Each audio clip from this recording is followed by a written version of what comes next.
जी हाँ बच्चों, आज के इस वीडियो में अध्याय 3 कोयला और पेट्रोलियम एट ग्रेड अभ्यास पुस्तिका कक्षा 8वीं विषय विज्ञान के लिए जो आपकी पुस्तक है, इसका पार्ट 3 हम सॉल्व करेंगे। पार्ट 3 का नाम है कोयला एवं पेट्रोलियम। तो बच्चों, इस लेसन में जो भी आपको क्वेश्चन दिए गए हैं A to Z सभी क्वेश्चन के उत्तर आपको इस वीडियो में बताए जाएंगे। बच्चों, ये आपकी न्यू बुक है 2024-25 के सेशन के लिए। इसमें देखिए मेन एक्सरसाइज के जो क्वेश्चन है यहाँ से स्टार्ट होंगे, लेकिन इससे पहले कुछ और प्रश्न आपको दिए गए हैं, तो इन प्रश्नों को हम देखते हैं। बच्चों, यहाँ पर हमें कुछ संसाधन दिए गए हैं, मानव निर्मित और प्राकृतिक। इन्हें हमें दो बॉक्स में अलग अलग लिखना है। तो बच्चों, इधर हमने प्राकृतिक लिखा है और इधर मानव द्वारा निर्मित लिखा है। इसमें आ जाएगा सूर्य का प्रकाश, कोयला, पेट्रोल, डीजल, क्योंकि ये सभी क्या है, प्राकृतिक। ये सभी हैं मानव निर्मित, तो इसमें आ जाएगा मोमबत्ती, ट्यूबलाइट, टॉर्च और लालटेन। अब बच्चों, इसके बाद में देखेंगे second number, coke, coal tar, coal gas, petrol, diesel, CNG, LPG, कोयला, ऊपर दिए गए ईंधन कहाँ कहाँ उपयोग में आते हैं, लिखे। तो जो ये सभी जो ईंधन है कौन कौन से लिखा है, coke, coal tar, coal gas, petrol, diesel, CNG, LPG, कोयला। देखिए, जो कोक होती है इस्पात उद्योग में काम आती है, कोलतार सड़क निर्माण, वाटर प्रूफिंग में, कोलगेस घरेलू और औद्योगिक उपयोग में, पेट्रोल वाहनों में, कार्बाइक में, डीजल का उपयोग भारी वाहन, ट्रक, बस, जनरेटर में, सीएनजी का उपयोग पर्यावरण अनुकूलन वाहनों में, एलपीजी रसोई गैस वाहनों और औद्योगिक उपयोग इसका होता है, कोयला बिजली उत्पादन और इस्पात उद्योग में काम आता है। बच्चे, इसके बाद में हमें करना क्या है, सही विकल्प के आगे सही का निशान लगाना है। जैसे कि आप देख सकते हैं फर्स्ट क्वेश्चन में आपसे पूछा है, आजकल पक्की सड़कों के निर्माण में कोलतार के स्थान पर बिटुमेन का प्रयोग किया जाता है। बिटुमेन को प्राप्त किया जाता है, किससे प्राप्त किया जाता है, पेट्रोलियम से। तो बी ऑप्शन आपका सही उत्तर है। निम्नलिखित तालिका में जीवाश्म ईंधन के संघटक तथा उसके उपयोग दिए गए हैं। संघटकों के नाम और उपयोग यहाँ पर लिखे हैं। उपरोक्त तालिका में आ तथा व क्रमशः है। बच्चों, अब इसमें जो आपका उत्तर होगा सी ऑप्शन, कोलतार मिट्टी का तेल, सही उत्तर है। तीसरा क्वेश्चन है, प्रकृति में जीवाश्म ईंधन सीमित है, अति आवश्यक होने पर ही हमें इसका उपयोग करना चाहिए। इनका उपयोग कम करने से हमें क्या लाभ होगा। तो बच्चों, इनका उपयोग करने से क्या लाभ होगा बताना है। पर्यावरण बेहतर बनेगा तथा विश्व उष्णन का खतरा कम होगा।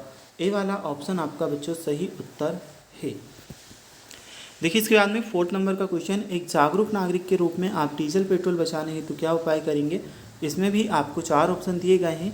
गाड़ी समान और मध्यम गति से चलाएंगे, सी ऑप्शन बच्चों आपका सही उत्तर है।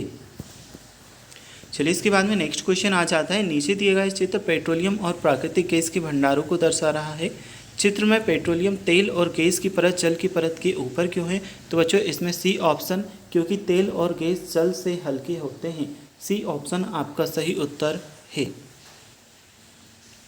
बच्चों, next question, question number second आपका है, दिए गए शब्दों में से चुनकर रिक्त स्थानों की पूर्ति हमें करनी है। जीवाश्म, कोयला गैस, कार्बन डाइऑक्साइड, परिष्करण, सीएनजी और ऑक्सीजन शब्द हमें दिए गए हैं। तो पहला जो रिक्त स्थान है, आजकल वाहनों में पेट्रोल के स्थान पर सीएनजी का उपयोग अधिक किया जा रहा है। सेकंड में आप करोगे, कोयला और पेट्रोलियम जीवाश्म ईंधन के उदाहरण है। पेट्रोलियम के विभिन्न संघटकों व पृथक करने का प्रक्रम परिष्करण कहलाता है। कोयले से कोक प्राप्त करने के प्रक्रम में कोलतार और कोयला गैस भी प्राप्त होती है। बच्चों, इसके बाद में है, कोयला जलने पर मुख्य रूप से कार्बन डाइऑक्साइड गैस उत्पन्न करता है।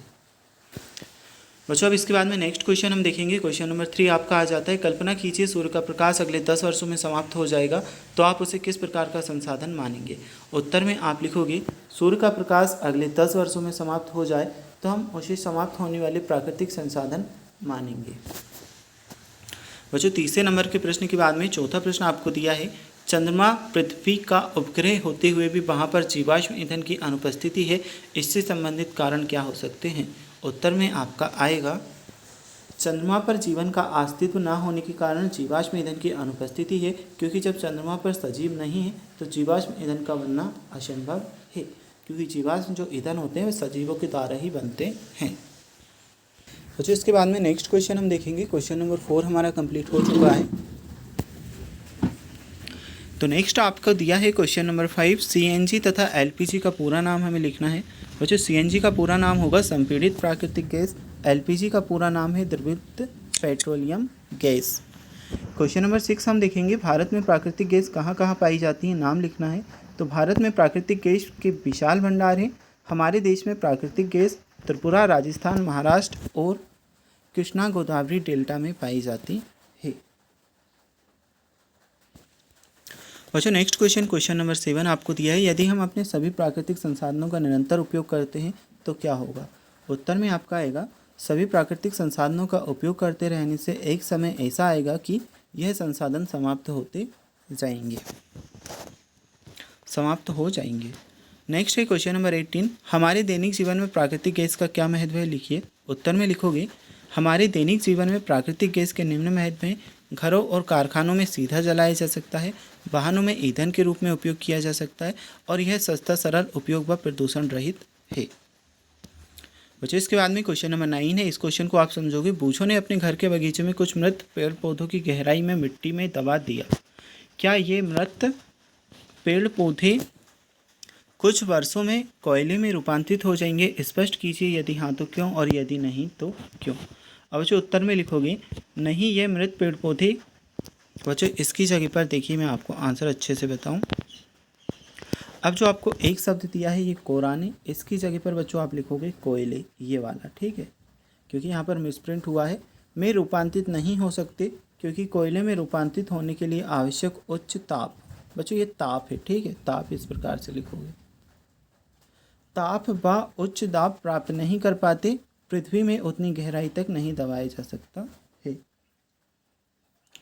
तो बच्चों ठीक है, ये आपका क्वेश्चन, ये कोराने की जगह पर कोयले आपको लिखना है यहाँ से देखकर, और ये ताई की जगह ताप लिखना है, ये बाकी आपका सभी कुछ सही है।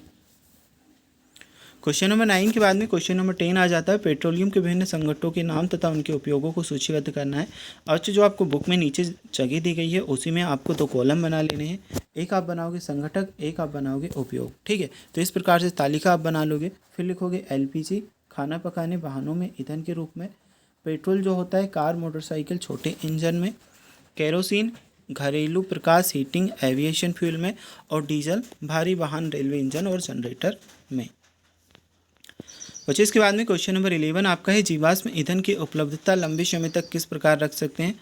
उत्तर में आप लिखोगे, जीवाश्म ईंधन की उपलब्धता लंबे समय तक केवल तभी संभव है जब हम इसका विवेकपूर्ण उपयोग करें और इसके सदुपयोग के लिए जन जागृति लाएं, अन्यथा शीघ्र ही समाप्त हो जाएंगे। अब जो क्वेश्चन नंबर 12 दिया है, पेट्रोल एक समाप्त होने वाला प्राकृतिक संसाधन है किंतु सूर्य का प्रकाश नहीं, समझाइए। उत्तर में आप करोगे, पेट्रोल एक समाप्त होने वाला प्राकृतिक संसाधन है किंतु सूर्य का प्रकाश एक अक्षय प्राकृतिक संसाधन है जो संसाधन प्रकृति में असीमित मात्रा में उपस्थित है और मानवीय क्रियाकलापों से समाप्त होने वाले नहीं। बच्चों अब दीर्घोत्तरीय टाइप के क्वेश्चन है, आपके दैनिक जीवन में कोयला तथा पेट्रोलियम के उपयोगों को लिखिए। क्या इसके स्थान पर आप कोई अन्य ऊर्जा स्रोतों का उपयोग कर सकते हैं। उत्तर में लिखोगे, सबसे पहले कोयला बिजली उत्पादन थर्मल पावर प्लांट्स में काम आता है, घरेलू उपयोग में कभी कभी खाना पकाने या हीटिंग के लिए भी प्रयोग किया जाता है। अवश्य जो पेट्रोलियम है इसका वाहनों में ईंधन के रूप में प्रयोग होता है, कार मोटरसाइकिल बस आदि में, और गृहिणी उपयोग मतलब एलपीजी खाना पकाने में भी हम काम करते हैं। अब इनके वैकल्पिक स्रोत क्या क्या हो सकते हैं। कोयले के स्थान पर सौर ऊर्जा और पवन ऊर्जा का उपयोग किया जा सकता है, और पेट्रोलियम के स्थान पर इलेक्ट्रिक वाहन, बायोगैस और सीएनजी का उपयोग किया जा सकता है। बच्चों इसके बाद में क्वेश्चन नंबर 14 आ जाता है, मान लीजिए कुछ वर्षों के बाद पृथ्वी पर जीवाश्म ईंधन पूरी तरह से समाप्त हो जाए तो उनका प्रतिपूर्ति के लिए आप क्या क्या प्रयास करेंगे। अब उत्तर में आप लिखोगे, यदि जीवाश्म ईंधन समाप्त हो जाए तो उनकी प्रतिपूर्ति के लिए निम्नलिखित उपाय किए जा सकते हैं। नवीकरणीय ऊर्जा स्रोत, सौर, पवन, जल, जैव ऊर्जा का उपयोग, परमाणु ऊर्जा का विस्तार, ऊर्जा संरक्षण और दक्षता को बढ़ावा, उन्नत बैटरी और ऊर्जा भंडारण तकनीक का विकास, हाइड्रोजन ईंधन का उपयोग, जैव ईंधन और संभवनीय कृषि। अब जो क्वेश्चन नंबर 15 है, पेट्रोलियम का निर्माण किस प्रकार से होता है, लिखना है। तो उत्तर में आप करोगे, पेट्रोलियम का निर्माण समुद्री जीवों और पौधों के अवशेषों के लाखों वर्षों तक उच्च तापमान और दबाव में बदलने से होता है। यह अवशेष समुद्र के तल में दब जाते हैं और समय के साथ जैविक और रासायनिक प्रक्रियाओं के माध्यम से तेल और गैस में परिवर्तित हो जाते हैं। तो बच्चों यह है आपका 15वें प्रश्न का उत्तर। इसके बाद में प्रोजेक्ट 1 आपका आ जाता है। तो जो प्रोजेक्ट 1 का क्वेश्चन आप समझेंगे, अपने घर के जनवरी से दिसंबर माह तक के बिजली बिल को एकत्र कीजिए तथा दी गई तालिका को पूर्ण कर नीचे दिए गए प्रश्नों के उत्तर लिखिए। तो जो ये हमने बिल एकत्र किए, अब देखिए जो तालिका दी है उसमें आपको क्या क्या दिए हैं, एक साइड क्रमांक दिया है, फिर महीना दिया है, ऊर्जा की खपत यूनिट में कितनी हुई वह बताना है, कुल व्यय राशि रुपए हमें बताना है। अब जो आप अपने यहाँ का अगर करना चाहते तो कर सकते हैं, नहीं तो ये मैंने लिखा है इसे भी आप कर सकते हैं। जैसे जनवरी में 250 यूनिट खर्च हुई, 1800 रुपये का बिल आया। फरवरी में 240, 1700 रुपये का बिल आया। मार्च में 260, 1850 रुपये का बिल आया।